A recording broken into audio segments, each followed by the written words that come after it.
বাংলার মানুষ আবার ফুঁসে উঠেছে। আপনারা জাতির পরে হামলে পড়েছেন, খুন সন্ত্রাস, বাড়িঘরে অগ্নিসংযোগ, নির্দয়ভাবে পিটাচ্ছেন, মা বোনদের ধর্ষণ করছেন। সেই দৃশ্য আমাদেরকে আবার ফাঁসিবাদের চিত্র মনে করিয়ে দিচ্ছে।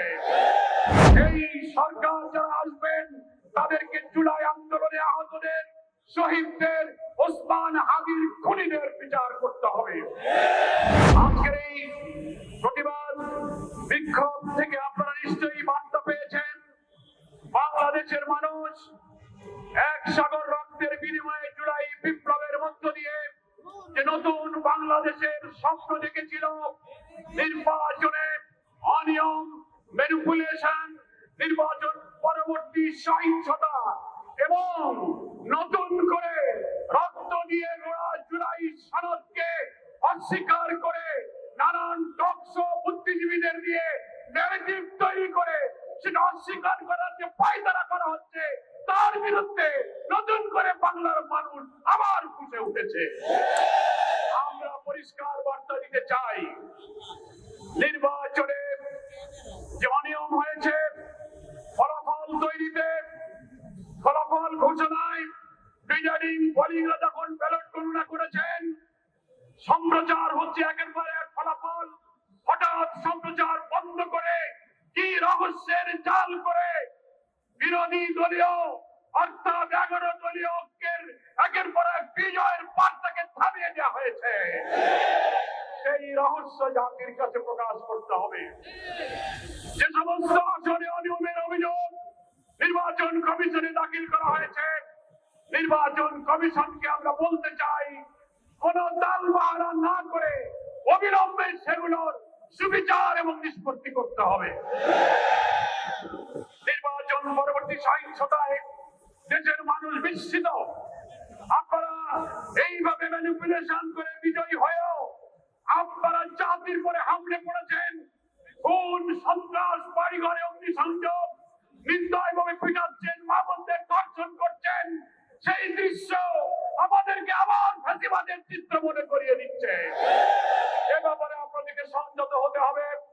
আপনাদেরকে আবার বলতে চাই, জুলাই সনদের সকল ফাঁসিবাদ বিরোধী রাজনৈতিক দলগুলো যে আমরা স্বাক্ষর করেছিলাম, সেই সনদের সমস্ত বিষয় যা গণভোটে আনা হয়েছে, বিপুল ভোটে হার জয়যুক্ত হয়েছে।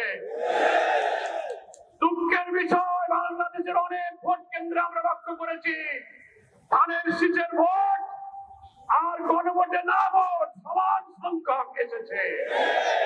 500 ধানের শীষ 500 না, 1200 ধানের শীষ 1200 না। তাতে বোঝা যায় সিন্ডিকেট করে বিএনপি আভ্যন্তরীণ ভাবে গণভোটে না ভোটের পক্ষে তারা ক্যাম্পেইন করেছে। তা না হলে ধানের শীষের ভোট আর নায়ের ভোটের সঙ্গে এক হয় কি করে?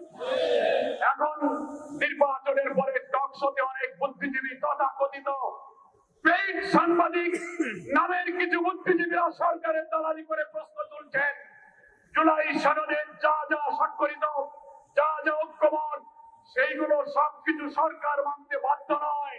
মনে রাখবেন, সংখ্যাগরিষ্ঠতার জোরে যদি আবার ফ্যাসিবাদের মতো এই বিপুল গণভোটে হার জয়যুক্ত হওয়ার পরে জুলাইয়ের রক্তের সাথে বেইমানি করে জুলাই সনদের ভিত্তিতে নতুন বাংলাদেশে বিদ্যমান রাষ্ট্র সংস্কার করে নতুন রাষ্ট্রের কাঠামো তৈরি করা না হয়, আরেকটি জুলাইয়ের তৈরি হবে। কিন্তু বলে দেশবাসী ঐক্যবদ্ধ থাকতে বলবো, যারা ক্ষমতাসীন হতে যাচ্ছেন, এক্ষুনি 2 দিন হয়ে পারল না, রক্ত দিয়ে গড়া জুলাই সনদকে অস্বীকার করলে আপনাদেরও সেই ফ্যাসিবাদের পরিণতি বরণ করতে হতে পারে।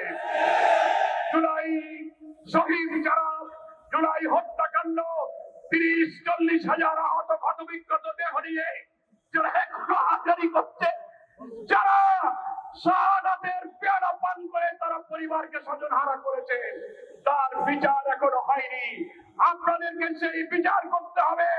শহীদ ওসমান বিন হাদির প্রকাশ্য দিবালোকে নির্দয় হত্যা করে আপনারা যে নাটক সাজিয়েছেন, সেই বিচার আজও শেষ হয়নি।